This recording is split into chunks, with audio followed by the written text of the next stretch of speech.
Speaking of farewells, John Stones is another one of those players. Hello, John. Hey. We're just talking about your team and you, and what a lovely moment that was for you as well. Up there with Bernardo Silva, lifting the FA Cup. Talk us through how special this is. Congratulations. Oh, so special. I didn't really want to do that, but they dragged me into it. I think the game was a bit not finalish in ways, a bit slow at times and difficult to get into, but you know, crucial moments, big players step up. What a player! Step up, and I felt that we controlled the game in many ways and stopped them from a lot of chances, and to have 3 FA Cups to my name is really special. That was Rodri, by the way, just in case anyone at home didn't see that. That was Rodri coming past and saying, what a player to you, John Stones. You have the luxury of playing with some incredible players, but there is also so much love for you at this club from all of the staff, the players and your fans as well. How much are you going to miss it? I don't think it's set in yet. I'm trying to focus on the games in hand that are coming up and try not to get too emotional about what's happening in a week's time, and trying to soak everything in with my family and these kind of moments that, you know, I know that will not last, that don't last forever, and things move on, and it's been a really special time, and to feel all the love of everyone is it's overwhelming, really, and I'll definitely miss it. John, can I ask you, what's happened with this team that seems to have clicked into gear in the last... There were some difficult times in the season, but something's happened in the last 3 months, and you look almost unplayable. Yeah, I think we found a system that works for us. With new players coming in and adapting to those systems and tactical elements that the manager tries to get across to us, it's kind of clicked, and you've seen that he's not rotated as much as he has done in previous seasons, and I think that's the continuity's helped us, and it gave players the confidence and time to work on those things. What was the message? Sorry, what was the message at half-time today? Obviously, it was a little bit flatter first half, you would say. What was the main message from the manager in terms of what he wanted to see different in the second half? He made one change. Marmoush, obviously, for Cherky. He was angry, to be fair. You know, I've not seen him as angry as that, but it was passion, and he wanted us to show the desire to go out and win the game. You know, he says a lot about how we play against ourselves, and like you said, we were flat in that first half. Was it more intensity, more ball speed? It was, I think, more of a willingness to run and to press and to put them on the back foot, because you started to see Levi playing through the lines. The high press that was off, that what he thought, and just to show that fight and that hunger to go and win a final. John, we'll let you go and enjoy your celebrations, and we're going to get your manager in as well. He's just behind you, just having a little look on the pitch. Before we let you go, just a quick word on, are you going to miss him as a manager? Definitely. The passion, the standard that he sets without even knowing. I know that people ask a lot, like, how is he on a daily basis, and you kind of just go in and know what's expected of you. But to go in and to try and better yourself, to try and learn, compete for your place, and that winning mentality is nothing like I've ever seen. So yeah, I'll miss it. John, congratulations. You not got a question? I was waiting, mate, but the boys I did not. I just wanted to send love, mate. Boy from Barnsley, you've done all right, lad. Thank you. Yeah, Congratulations. well done. Enjoy this moment and the last couple of games of the season as well. And you've just been an incredible player for Manchester City. I think we'll all miss you in a Man City shirt. So well done, much. John. And thank you for coming and speaking to us as well. Brilliant. Congratulations. Well done. Oh. He's joining us right now at the desk. Pep Guardiola. Well done. Oh, Congratulations. Well done. congratulations. Amazing. What looked like quite a difficult game in the end in this final against Chelsea, but sum up your emotions getting through that and winning another FA Cup. Yeah, 5 finals in 10 years, 3 won 3, lost 2. Not bad. Quite decent, I would say. So I was not, I think I have chances, but against Cole James and Caicedo to make. They are so good. Enzo Maresca create a pattern that they're really good. The pockets are with Enzo Fernandez and Cole always is dangerous. And second half they were better. Even we have the first chance with Antoine, they were better. And we found the goal, but football sometimes like this. I had the feeling that last season, for example, against Crystal Palace, even the previous season against United, we were better than today. But football is sometimes it happens. Of course, we are really pleased and happy for the guys. So to make us alive in the Premier League, I'm sorry, Laura. But with the 2 titles is nice. Hey, I'm very professional today. Don't worry Yeah, about looks that. like. I have to ask you about the goal because that was one of the best goals we've seen in the FA Cup from Anton Semenyo. Yeah, you're right. They changed the subject. No, normal Antoine have to cross and made the finish early. But the impact for Mark and Antoine in winter transfer have been incredible. Back four was amazing, and only this final they have the regret at the end. Is okay, the happiness is there, then everything, but the amount of players that deserve to play don't play. Leave 6 players out in the tribune and don't let them play. Always have the feeling that even now, after many years, always it's difficult to swallow. So it's because, but not John. All I could say, but at the end, it's a business. You have to do what you believe. Pep, can I ask, what did you say at half time? Obviously Marmoush come off and Churchill won, but what was the message to the team?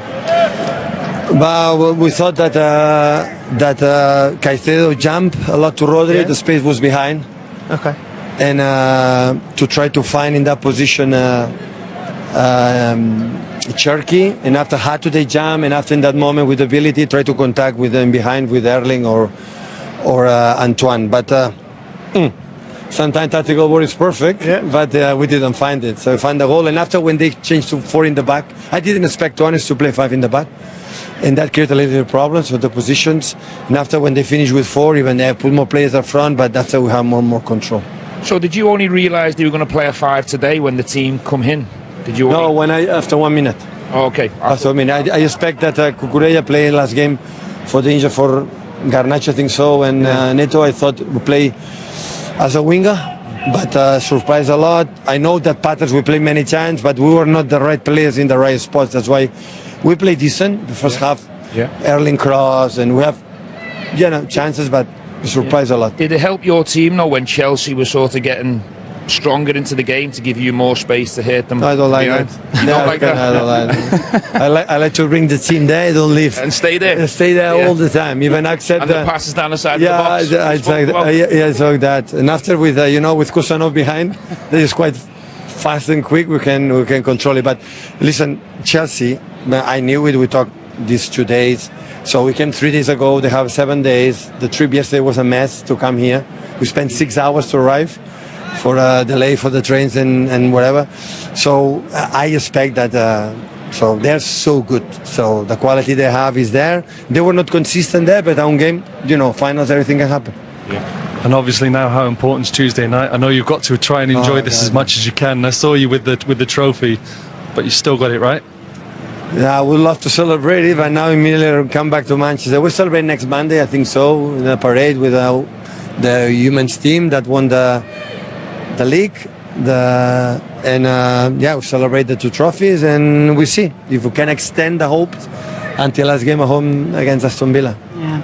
Pep, there are so many rumours, aren't there, about you leaving? You're not, are you? What's rumours? Rumours. Have a lovely evening. He's certainly leaving the interview. Congratulations, Pep. Yeah. What an incredible season that they have had. Hey, Laura, that's Laura, you nailed him. I have to ask. I don't know. I think I'd get fired if I didn't ask the question. Bernardo, congratulations. Your final time at Wembley with Manchester City. How special is it to end it like this? Yeah, very special. It's a special stadium. The FA Cup is a special competition. We know how much it means to the fans of this country, and it's really beautiful to end my journey here this way. We see the fans, they're happy, and it's just nice to enjoy these moments with them. 458 Manchester City appearances, 19 trophies. Those numbers are quite incredible. How can you sum up what you've achieved at the club? Yeah, as I said in my farewell message, this club gave me much more than I ever hoped for, and I have a dream. And I'm just really grateful for all the moments that I lived with all my teammates, with the fans, with the staff. Also the frustrations are part of it, disappointments. It was just overall a beautiful journey. How much do you owe it to Pep? A lot. It changed the way I see football. Everything that we won is probably the main reason that we did it. So I owe him a lot. Is it going to be a bit emotional today? Because it must feel like you're getting closer and closer to the goodbye. Yeah, for sure. Every day. Now it's like 8 or 9 days until the end. So every day it feels a bit more emotional. 2 games to go for me. And yeah, it's going to be special. This week's going to be very special for me.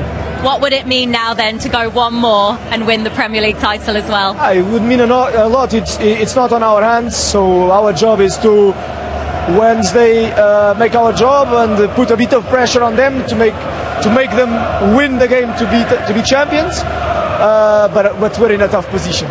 Enjoy this today. Thank you very much.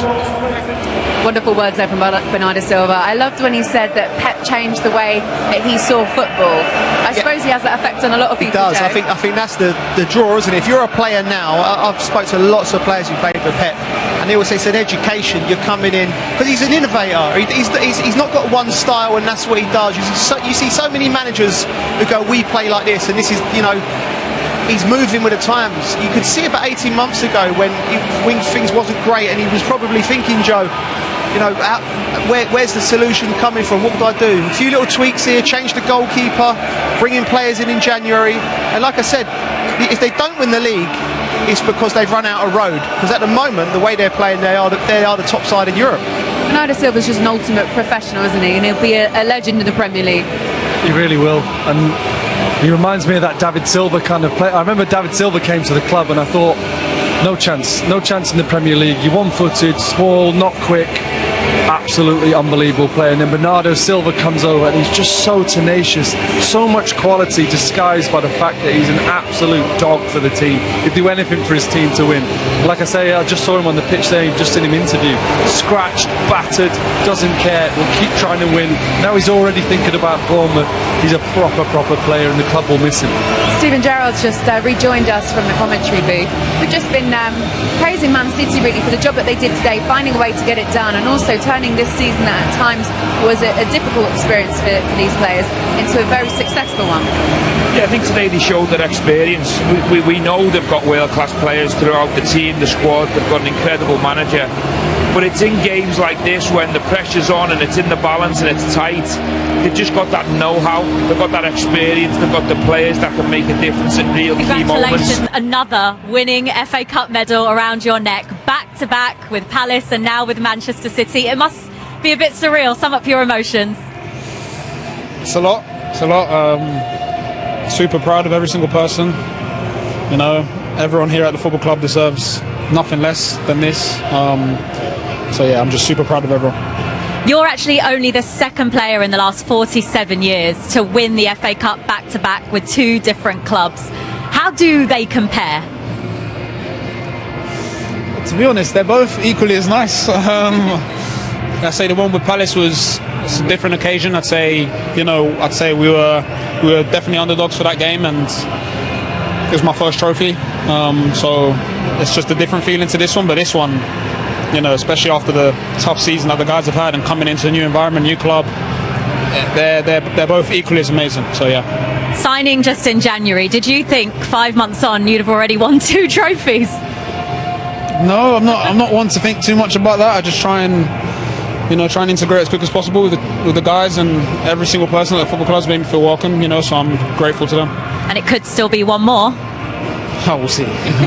We'll see. We'll enjoy this one, but we'll see. Yeah, definitely. Enjoy the celebrations today. You've then still got a big summer ahead as well. World Cup to come with England. I mean, what a year. Yeah, there's a lot going on. I might need a new pair of legs, that's for sure. But yeah, like you say, a lot to look forward to. And exciting times ahead. And just a final one on Pep Guardiola. You've been working with him now for the last few months. There's a lot of speculation about his future. How much would you love him to stay at the club? Everyone would love him to stay. I say legend of the football club, legend in football. I've learned so much since I've come here, so I'd love him to stay. But if that's not the case, then I wish him all the best. Enjoy your celebration. Thank you very much. The summer's bigger than the last couple of games. The season's done 20 defeats, all in all competitions for Chelsea Football Club. It's not good enough. Callum's right. Callum's done a great job. He's come in and he's third manager in a season. Been difficult, very not getting the right results, no fluidity. The fans are unhappy. So I think the summer's crucial, and the best thing the owners could do is go and get a really good experienced manager in, but let him work, let him get people round him. Stevie's been in the hot seat, he knows how hard it is, and it can only be more harder if there's influence, and there's all different voices. We need a good strong manager coming in and get hold of the club again. Like Xabi Alonso? I don't think Xabi Alonso looks at it, because if you're Xabi Alonso and you are sought after young manager who's already achieved so much, do you look at Chelsea job and go, that is an environment where I'm going to be successful? I can see that. I can see, there's the platforms there. I don't think he does that. I don't think they're shopping there. I think you need someone who's going to come in. It depends what the owners do. If the owners change the model and go, we're going to step back and allow this, maybe one director of football, one manager, maybe it works with Xabi. But if you're going in, you're Xabi Alonso, you're going in, I'm only coming in on my terms, and that's where we're at. What do you think, Stevie? What do you think Xabi Alonso's future holds? Who knows? Only Xabi and his advisors will know that. I think he'll have his eyes on quite a few jobs at the moment where he thinks could be a possibility, but I agree with Joe, he will want full control, especially after being at Real Madrid, where he probably hasn't had control of the dressing room. And there's influences above that are affected by that, and then eventually he loses his job. Is Xabi ready for it? I'd say so. But the big thing for me is, Joe will tell you, both Joes, when you're in a dressing room in the Chelsea situation, you've got an interim, they're going to be looking to the ownership and the board and saying, your Cole Palmers, your Enzo Fernandos, we want and need an elite manager. Otherwise they start questioning themselves. They start thinking, well, do I want to be here? Is my future here? If we're not getting the right manager to coach us and give us the best chance of being successful, do I look at my own situation? And that's what Chelsea have got to be careful of. And that's why the fans are up in arms, because in the dressing room, they're going to be thinking, with all due respect to Callum, we want an elite manager that's going to be able to go toe-to-toe with Pep Guardiola and this Manchester City team. He was saying there as well, when Becky asked him the question about what is it that Chelsea need in the summer, he said, look, that's not for me to deal with. I'm dealing with the last couple of games. You guys can answer that question. I think he could have answered it and said, we need a top-level elite manager. Why do you think he didn't then? Just being respectful to his position. I think he's a really humble guy. I think the biggest compliment you can pay to Callum is them players have reacted to him in the last 3-4 games, and they probably will in the last 2. But there's a difference between a rookie interim manager with very little experience to these elite top world-class managers, and that's what Chelsea need. It's almost screaming out for that, isn't it, Steve? It's almost screaming out for a Steven Gerrard or a John Terry to go, this is what this club needs, putting it out there, because at the moment it's very much like Callum answered, and of course he's going to answer like that. He seems like a very humble, calm person who's doing his job that's being asked of him, but you need someone to stick their chest out that's involved with Chelsea Football Club and say, this is what we need. Just had some breaking news. This is not done, but it could happen in the next few days, but reportedly Chelsea are in advanced talks to appoint Xabi Alonso as their next manager. So, that's Sami Mokbel who's been reporting that. The fact that that's dropped now after losing an FA Cup final stinks of like a PR move. Which is what I think the club need to get away from. And I've been saying it for months. I said, stop all that. What do you mean, take the attention off the defeat? Listen, people journalists release things like that when they're in the know and they go, right, we've just lost, but don't worry, we've got Xabi Alonso coming in, but we ain't sorted it out. We'll do it in the next few days. But that's where the club's got to get away from. They've got to get back to basics. Where are we? What's the culture of the club? And then it's too much. It seems too all over the place at the moment. Do you think that the PR move is to do that because obviously before the game even kicked off, there were protests on Wembley Way for Blueco, and they're kind of sitting there going, well, if we lose this, we need a little bit of good news, and the Chelsea fans are going to be excited by that point. Look, Woodsy, fans just want honesty. This is where we're at. We've come in. We thought this project was going to work. We spent a lot of money. It doesn't seem to be bearing any fruits. So we're gonna try something different. That's the only thing that should be coming out of the club, in my opinion. Yeah, the problem with it as well is if they don't deliver Xabi Alonso in the next 2-3 days, then the fans are going to get wound up even more. Yeah. And by the way, if you're Xabi Alonso and you sit down and you're going to speak to Liam Rosini and you're going to speak to Enzo, so you all have the full what goes on behind the scenes, and then does he want to put his reputation on the line? You know, because I think there'll be other jobs, maybe possibly for Xabi Alonso as well. So listen, I don't think it's. Who would you go for then, Cole, if you don't think it's Xabi Alonso? It's a tough one. I think it's a senior man. I think it's someone like a Carlo Ancelotti. You know, someone who can come in and he's just signed a new deal with Brazil, though, hasn't he? He's on the Copacabana beach. He's all right, Carlo. Someone like him. Yeah, work-life balance. Like is a all Luis right. Enrique or a top. Listen, we're level dreaming. manager. You're dreaming that, like, because it's. Back the days were at Chelsea, right? As much as it must have looked mental from people from the outside, it was like we're going to we're going to try and buy the best players, and then we're going to try and get the best managers, and we're going to try and win everything. And when we don't, managers getting sacked, players are getting sold, and then more are coming in, and it sort of worked. Yeah. But this is just a little bit. It's a bit all over the place. But you know, though, if it is Xabi Alonso, one thing that he probably will be able to do is get the top players on side and perhaps keep them. Because if it's looking like Conference League football is the best thing that you can achieve in terms of Europe, there's not a lot of players, I think, in that squad. You look at Cole Palmer; he's going to want Champions League football, isn't he? I think they all will. The lads will tell you, you want to be playing against the best, you want to be in the best competitions. Xabi will walk in and he will get their eyes and their attention to the whole dressing room. He's a coach, he's thorough, he's a great guy as well. I think they'll want to play for him. I think it's a big name. He's done ever so well so far. I don't think you can judge him on the last few weeks at Real Madrid. I think you've got to look at the big picture. He's gone to Leverkusen and knocked Bayern Munich off the pitch as a young coach, but he's got top experience around any level of football as a player. Cup finals, Champions League, World Cups, the Euros. He's a very experienced guy, even though he's a young coach. So I actually think he is a perfect name for Chelsea.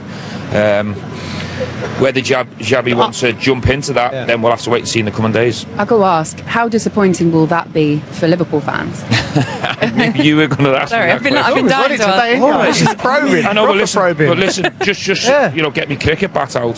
The noises from Arne Slot, and there's no noises from above Arne Slot, is that Arne Slot's going to continue the next game against Brentford, and he's going to have another pre-season and start the season as Liverpool manager. That's to my understanding. Interesting. What about you? What about you? What are you thinking? I mean, I know you're trying to kind of say as well that you want the position to be given to somebody like a. No, I'd take Xabi. I'd take Xabi. 100%. Xabi's people would have spoke to Liverpool as well and gone, "What's the situation here?" You know, and if you're going to go with Arne Slot, keep Arne Slot. Then Xabi's thinking, well, Chelsea might be his next option. I take Xabi, but I think any manager coming in, if you continue to do this in the same guise of whatever they're doing, you could have Bill Shankly, Ferguson, Pep Guardiola, all of them in there, and it won't work.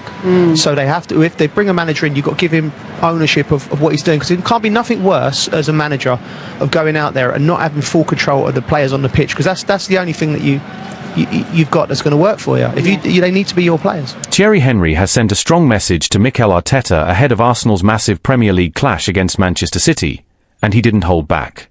The Arsenal legend warned that talk is cheap unless it's backed up on the pitch, especially with such a defining test coming up this weekend.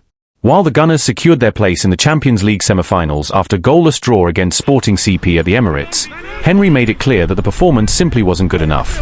Yes, Arsenal got the job done, thanks to their 1-0 win in Lisbon, but managing just one shot on target at home raised serious concerns. And against a team like Manchester City, Henry believes that level just won't cut it. Now, all eyes turn to the Etihad Stadium, where Arsenal face the league leaders in what could be a title-defining showdown. Arteta's side currently holds a 6-point advantage, but City still have a game in hand, and recently beat Arsenal 2-0 in the Carabao Cup final. The stakes couldn't be higher. "I want to see that fire at the Etihad," Henry said on CBS Sports. "It's easy to talk, but go there, against Manchester City, and show what you're made of." Henry made it clear that while he believes in Arteta and the direction of the team, belief alone isn't enough. "I believe in what I see, I believe in him, in that fire. But when you say things like that, you have to deliver. And I didn't see it tonight." Despite his criticism, Henry acknowledged the significance of reaching the Champions League semi-finals, something that doesn't come around often. "We're through, and I'm very happy. A semi-final, it's huge. I never won it, but I did win the league. Now go to Manchester City and win. That's what I want to see.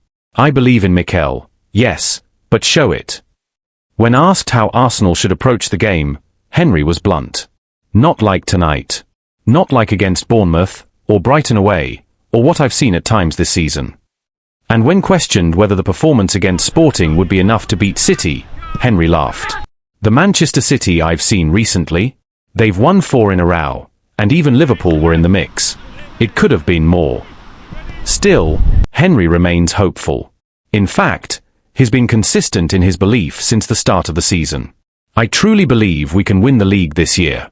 This is our biggest opportunity to prove, as a team, that we are capable. But for him, it all comes down to action, not words. I'm sitting here in the studio, there's nothing I can do. But I've heard fire. Now I want to see that fire at the Etihad. One moment that stood out to Henry was Declan Rice's reaction at full time. Look at his face. Go back and watch it. A lot of players were smiling, but his expression. I don't know. Maybe I need to talk to him to understand what he was thinking. This is a guy who just reached a Champions League semi-final. Henry made it clear, there's no negativity in celebrating the achievement, but expectations must remain high. This is huge, congratulations. It doesn't happen often in our history, so of course I'm happy. But against City, I want the team to win, not settle for a draw. That's it.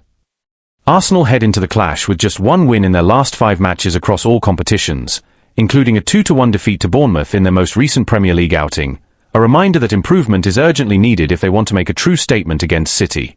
The pressure, therefore, is not just about one match, it's about momentum, identity, and belief at the most critical stage of the season. Inside the Arsenal camp, there is a clear understanding that performances must match ambition. Arteta, speaking after the draw with Sporting, admitted that his team has to improve a lot, particularly in the final third, where their lack of creativity and cutting edge was evident. While defensive discipline has been a strength, the inability to control games and create consistent chances is beginning to raise questions at exactly the wrong time. That concern is echoed by pundits and former players across England, many of whom agree with Henry's assessment. The general feeling is that Arsenal have shown resilience, but not the dominance expected of a team aiming to win both the Premier League and compete deep into the Champions League. Declan Rice, however, has taken a different stance.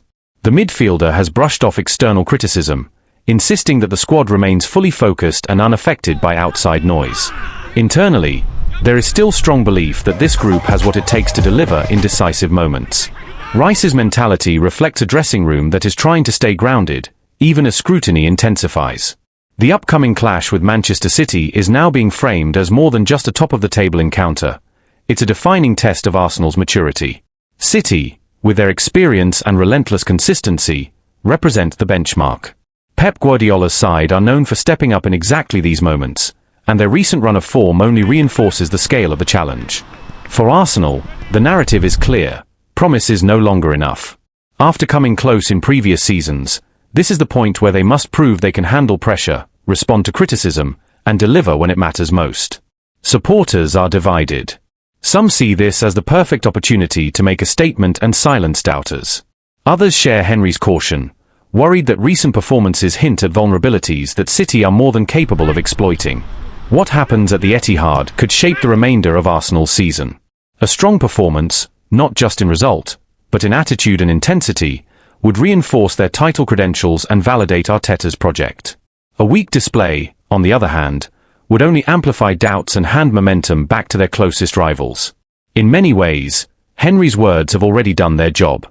They've sharpened the focus, raised the stakes, and set a clear expectation. Now, all that remains is for Arsenal to respond, not with words, but with a performance that proves they truly belong at the top.